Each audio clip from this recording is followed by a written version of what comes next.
some stuff that we talk about, I'm willing to acknowledge my sin. I'm telling you that. But I got something I want to try to make clear as I can. So I'm gonna go ahead and I'm gonna read it now. It says, let's read. It says, yet in it's. Let's read it from the beginning so you understand. This is called Seth and Enoch. All right. It says, to Adam was given another son to be the inheritor of the divine promise, the heir of the spiritual birthright. The name Seth given to his son signified appointed and are comprehensive. For said the mother, God has appointed me another seed instead of Abel, whom Cain slew. Seth was of more noble stature than Cain or Abel, and Abel resembled Adam more closely than did his either son. His either son. He was a worthy character, following in the steps of Abel. Yet he inherited no more natural goodness than Cain. Concerning the creation of Adam, it is said, in the likeness of God made he him. But the man after the fall begot a son in his own likeness, after his image. When Adam was created sinless in the likeness of God, Seth, like Cain, inherited the fallen nature of his parents. But he received also the knowledge of the Redeemer and instruction in righteousness by divine grace.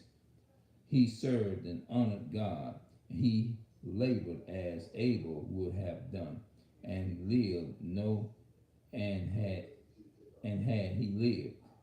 Okay, now that was the whole point of it. It says Seth, like Cain, inherited the fallen nature of his parents. So what I'm trying to say is the reason why we repeat these generational curses and things like, if you don't do me right, it's gonna fall upon you. Then when I have children, then they pick up them same habits, them evil habits and stuff like that. You see what I'm saying? But there was something that happened a while back, and I was at fault too. I'm willing to acknowledge that. But I want to ask y'all this here: if you be around somebody, is it possible for somebody is to, like, that, let's say if they're truly hurting, something truly is wrong, but you also pick up infidelity, you also pick up, wait a minute, they got a little game with them too.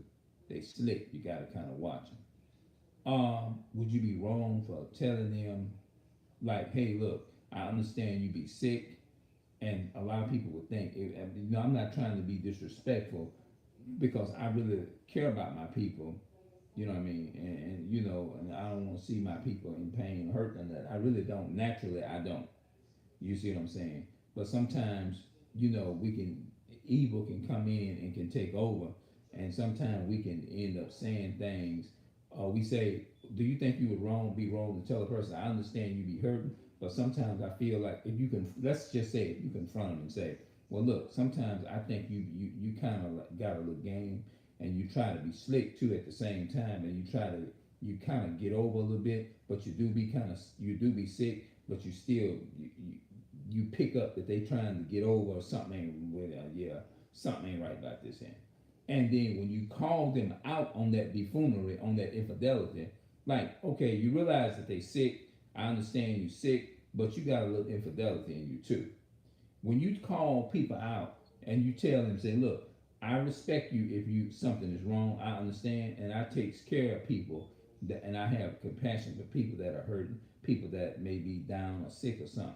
But when you tell, is it disrespectful to tell them, look, I think you got a little game with you too at the same time, or they feel like you being disrespectful if you tell them that they playing games or whatever. Okay, I understand you are sick, but I do believe that you kind of got some slick game with you too at the same time. So, cause I'm one of those, I'm one of those that I'm that type of person. I'm the type of person, if I feel somebody trying to take advantage of, not just me, it can be anybody. I'm the type, it'll offend me, and I go and take up for them and be like, hey, look, I don't appreciate you doing my man or my sister like this here, my brother like this here. You taking advantage of my. I feel like something's wrong with you, and I'm not trying to be disrespectful to your illness because I will. I'm gonna make sure you're good anyway. But I'm gonna call you out and say, hey, you got a little infidelity in you too. But it doesn't mean that I'm not. I hate you. It doesn't mean that I'm not gonna stop loving you. I'm just gonna call you out, just like I would want you to call me out on my stuff. You see what I'm saying? If I'm doing something, if I'm lying or something, of course it ain't gonna, it's gonna be uncomfortable. But we still need to know so we can change it. You know what I mean? Because if you never acknowledge you're wrong, if I never acknowledge my shit or whatever I do, then how I'm gonna grow? But at the same time, I'm just saying, some people feel like or think that you're being disrespectful if you tell them, look, I understand that you're sick, but you got a little game with you too. In that essence, they'll say, hey, wait a minute, you being disrespectful to my pain, so you being disrespectful to my pain. Now I'm going to, in essence, wish bad luck upon you, so you'll see how shit feel. Like, whoa, what? All because I'm saying, oh, you told me that you see a little bit of empathy. I feel like you trying to run game and you trying to play. Let's say if somebody told Clarence, I'm not gonna say you don't be sick, but I feel like you be trying to run game on people at the same time. You know what I'm gonna tell that person? I'm gonna say, you know what? Thank you for telling me that. I'm sorry. I need to stop doing this here. I'm gonna stop doing that. I'm glad you brought it to my attention because that's not my intention. I ain't trying to like do that, or I'm not gonna do that. But it's just giving me more room to go and do some research on myself to see where I'm at with the Most High. Because I don't want to call myself saying I'm sick, which I do be sick, and then I'm saying I'm gonna run a little game too at the same time and try to get over on this person because they kind. You see what I'm saying? So in that note, are you wrong for saying, you know what, I'm gonna help you, but I'm gonna be aware of you at the same time. I'm gonna be aware that you do run games, but I still realize you need help. But sometimes I just think you just take it a little too far, and you got a little game with you too, with your sickness. You know what I'm saying? Are you wrong for telling people that, and so on and so forth? So that's what I'm thinking in my mind. Hold on a minute. Oh, hold on, wait a minute. That's not what I'm trying to turn. I want to make sure I don't put no music.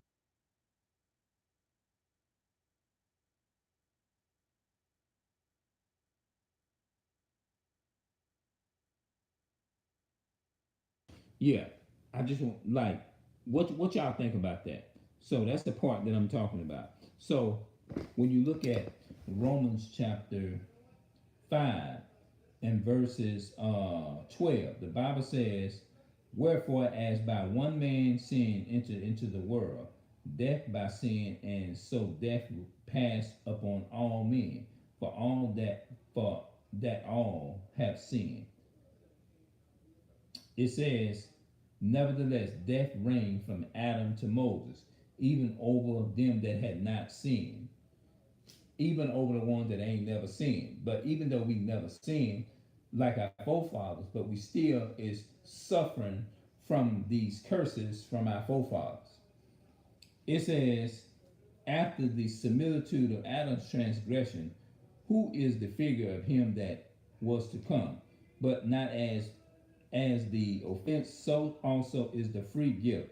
For if though the offense of one many be dead, much more the grace of God and the gift by grace, which is by one man, Jesus Christ, have abound unto many.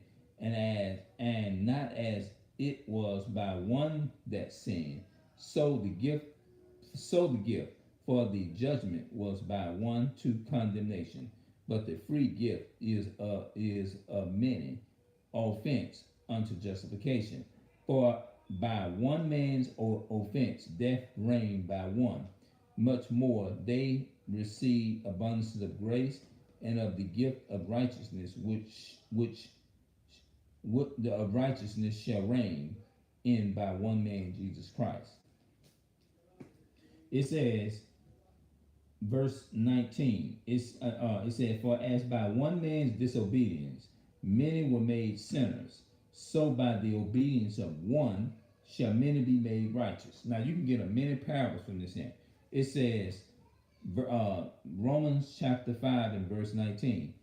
As for as by one man's disobedience many were made sinners, so by the obedience of one shall many be made righteous. So, and then it says right here, it says, therefore, as by one man's sin entered into the world, death by sin, and so also death passed upon all men, for that all have sinned. It says, verse 14 of Romans 5 and 9, Romans 5 and 14. Romans chapter 5 and 14. Nevertheless, death reigned from Adam to Moses, even over them that have not sinned, after the similitude of Adam's transgression, who is the figure of him that was to come. This would be a good one to talk about on the streets. For as by one man's disobedience many were made sinners, so by the obedience of one shall many be made righteous. Let's go into this here. When our forefathers went into slavery on slave ships, right? When you look in Exodus chapter 1, and you look at how the children of Israel was afflicted in slavery, and they was in bondage to the Egyptians, right? And they was called the Hebrew slave. Now, it says, and you look at what I read in Genesis, how because Adam and Eve sinned, and you remember the part right here where I read, what was that I read? Hold on just a second, I get it. It's called Cain and Abel tested, I think. Hold on just a second, hold on a minute.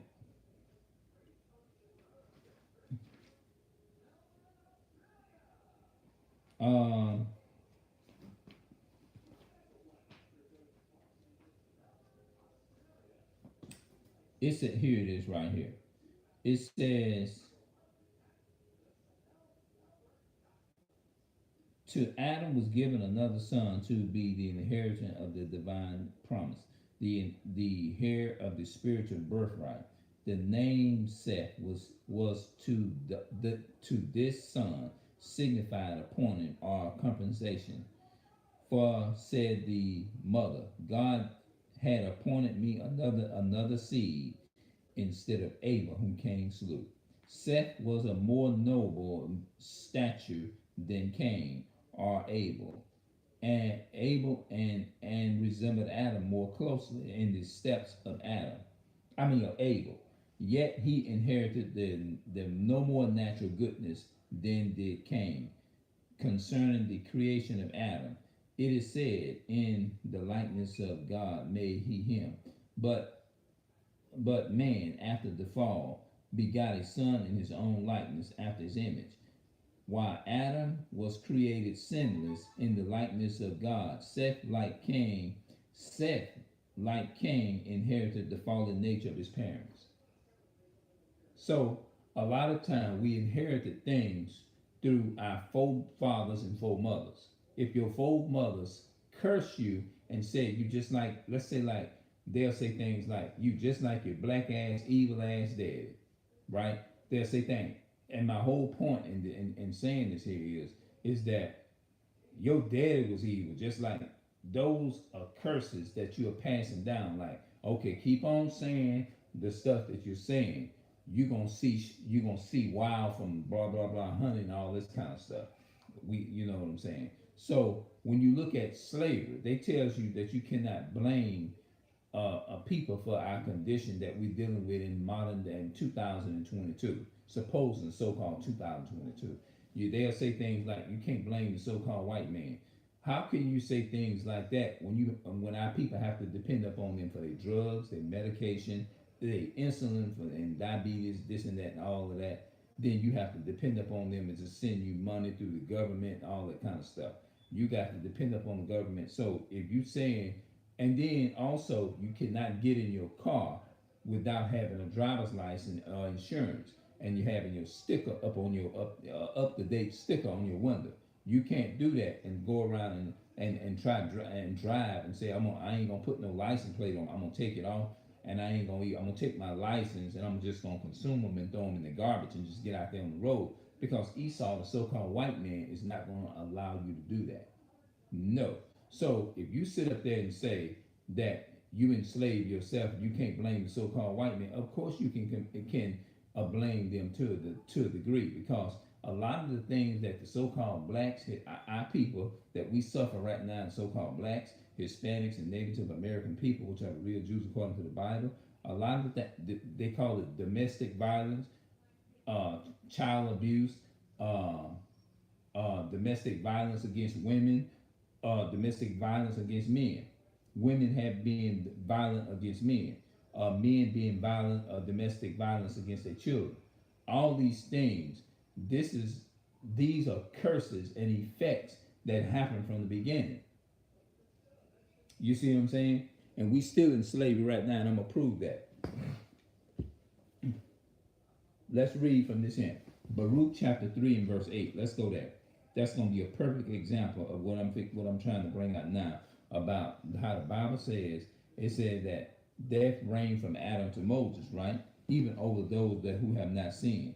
That's coming from Romans chapter 5 and verse 14. Nevertheless, death reigned from Adam to Moses, even over them that have not sinned, after the similitude of Adam's transgression, who is the figure of him that was to come.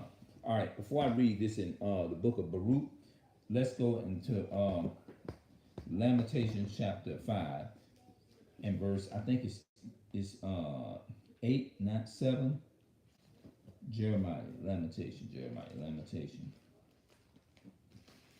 Lamentation chapter 5 and verse 7. Okay, I almost had it right. Look at that. It says, our fathers have sinned and are not. We have borne their iniquities. That means we are bearing their burdens. We are bearing their iniquity, their sin.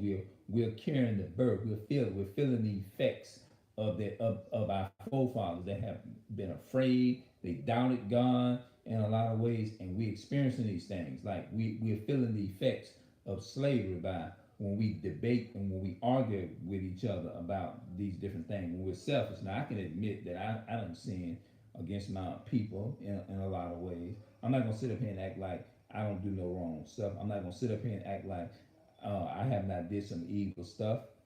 Like acted evil towards somebody, or acted bad towards somebody, or acted infidelity, or like I didn't have. I'm not gonna sit up here and act like I'm the perfect person, because I'm not, bro.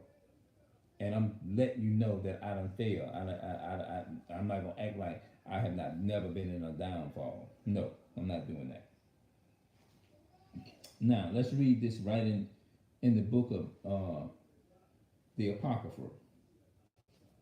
Let's go to Baruch chapter 3 and 8. Baruch 3 and 8.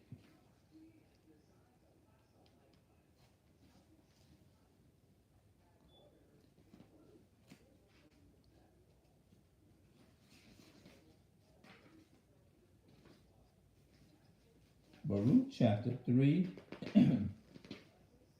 Hold on, wait a minute. I ain't there. Oh man, it just takes so long to find it, man.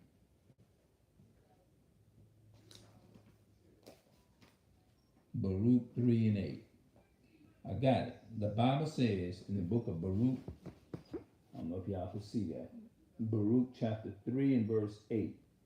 Let's read that, and I'm going to show you. People say we can't blame the so-called white man, but guess what? All the trucks that travel and bring food on the road, the so-called white man, they control all of that. They control that type of, all that stuff, they control it. They control whether you have water or not in your house. You don't pay your water bill, you don't do those things, they come and they cut your stuff off. So don't sit up here and tell me that don't stop blaming the so-called white man for your problem, when if you are rich, or if you build yourself from the ground up, everything, you still got to go to that white man that own all that stuff and get permission from him is to have that stuff, and he can release it to you. And when you go and buy land and all that kind of stuff, guess what? You still got to pay taxes on that property. If you don't, they're gonna take your stuff. You see what I'm saying? So don't sit here and tell me that you can't blame the white man, this and that and the third, this and that. You tell me that ain't some kind of control then if it ain't no kind of control, then what is it? Let's read this here in the book of Baruch, chapter 3 and verse 8. The Bible said, behold, we are yet this day in our captivity, where thou hast scattered us for a reproach and a curse, and to be subject to payments, according to the iniquities of our fathers, which departed from our God. You see what I'm saying? Hear, Israel, that verse 9, hear, Israel, the commandments of life, and give ear to understand wisdom. He said, give ear to understand wisdom. So that's how you understand. You get an understanding. That's how your spiritual understanding opens up. So the Bible says, Baruch 3 and 8, I'm just reiterating and paraphrasing the reading. Behold, we are yet this day in our captivity. We're still in slavery. Captivity is another word for bondage or slavery. That's what it is. We are still in slavery right now. We are still in slavery. We are still, to a lot of degree, we're still subjugated to white authority, the Europeans. To a degree, we're still subjugated is to go and serve the Europeans and go in their stores and buy. They own the Walmart. They own Dollar Tree. They own Albertsons. They own Kroger's. They own all of these stores all across the globe or whatever. Because if you standing on their property, somebody can call up on me and say, hey, y'all, they say somebody called and say y'all look suspicious, so y'all got to leave. And if you don't leave, what do? They can actually put you in their jail system, in their captivity, and put charges on you and all that kind of stuff. The so-called white man, you tell me that ain't subjugated to slavery. If it ain't slavery, what the hell is it? Do y'all know that they use, like, how the police, when all that was created, the police, like the modern day police is the so-called police is the so-called white man. All that shit is used to, all of that back then was used. That's how they used it to catch that's what they used to catch the runaway slaves. And that's why when you see the police dogs, they train them German shepherds and them police dogs to do all that work and stuff like that. They do all that stuff. Guess what that is? That ain't nothing but they use them dogs is to catch runaway slaves. That's what the hell that represents. A police having rule over you and can shoot you down if you don't move in a certain way that they want you to. That's slavery. That's slavery. That's modern day slavery. Standing over you in the prison system and sitting on a horse, pointing a gun and waiting on you to move a certain way. And if you move a certain way, then they're going to sit there and shoot you. They even have laws in certain states and cities right now that if you walk up to somebody's door and they don't know you, they said they have a right is to do harm to you and shoot you and all this type of stuff. You see what I'm saying? They say they have a right to do all the type of stuff. Now, what the hell is that? They promoting slavery. They promoting killing. The so-called white man is the goddamn devil that the Bible speaks of. They are. The so-called white man is the goddamn devil that the Bible speaks of. Now, a lot of people say, well, stop blaming the so-called white man. Guess what? I tell you what, then. The next time a person say something like that, our people say something like that, remind them now think about all of the medication and the drugs that our people take, if they would stop giving that stuff. Because they control it to a degree, whether you get it or not. You know what I mean? Insulin and all that kind of stuff, creating insulin and all that kind of stuff. They control that at any point in time. Whoever controls that, they can cut that off and say, no, we're not having that no more. You see what I'm saying? Those things are created. They control that. When they put water, we don't buy, ain't no such thing as free water around here. They got it, Esau got it like that. They poison our water to keep you from actually drinking pure water because it's too much like right. We got to go to their stores and buy water. That's right here in the Bible. Look. Let's read it. And single parent, living in a single parent household. This is right here. Let me read that to you about the single parent household. Lamentations chapter 5 and verse 2. Our inheritance is turned to strangers. our houses to aliens. That means to all these foreign, like these people that rule over our people. We are orphans. Verse 3, it said, Lamentation 5 and 3. We are orphans and fatherless. That fatherless means we don't have no fathers in the home. We are orphans and fatherless. Our mothers are as widows. That's talking about single parent households. That's single parent household. And this is actually, it's prophesied in the Bible through Jeremiah. Jeremiah prophesied this, the lamentation of Jeremiah. Jeremiah was a weeping prophet. And he prophesied, he wrote the book of Jeremiah, and he wrote Lamentation. And this was a prophecy that was given in BC. This was before the time of Christ, that he spoke this in, and he said that we was gonna have to eventually, we gonna have to start paying for water. That's a curse to have to go to another nation for water and all that other stuff. Verse 3, let's reiterate the reading. Lamentation 5 and verse 3. I'm going to reiterate. We are orphans and fathers. Our mothers are as widows, single parent household. That's what that means. Verse 4, here it is about the water. We have drinking our water for money. Our wood is sold unto us. We got even to keep warm in certain parts of your house.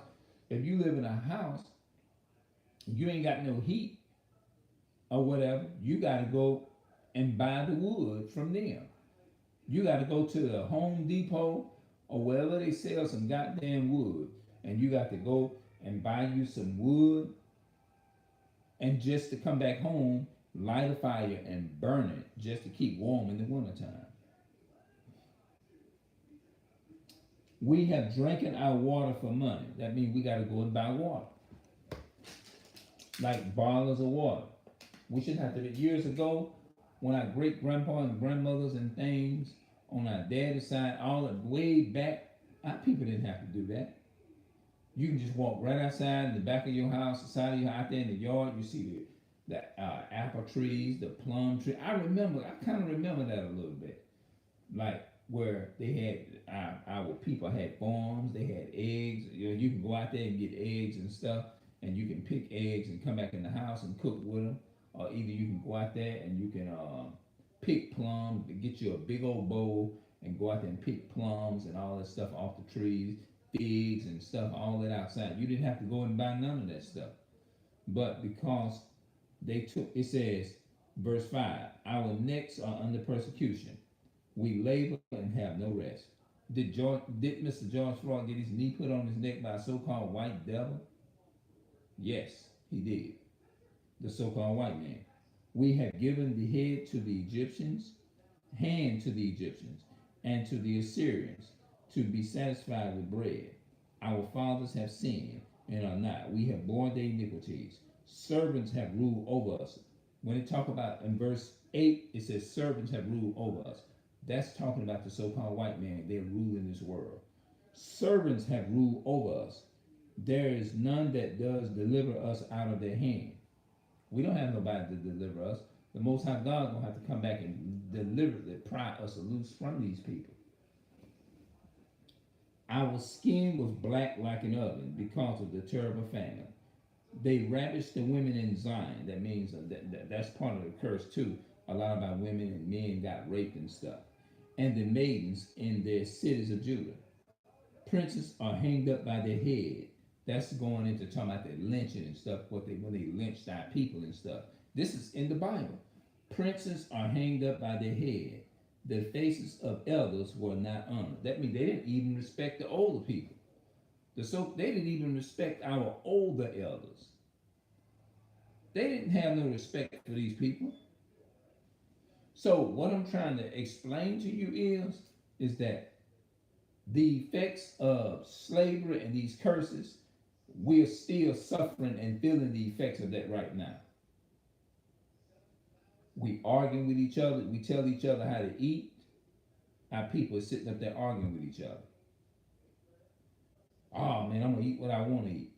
And I'm going to come back and I'm going to talk some more about that. That's just a taste of what I wanted to come and talk to y'all about.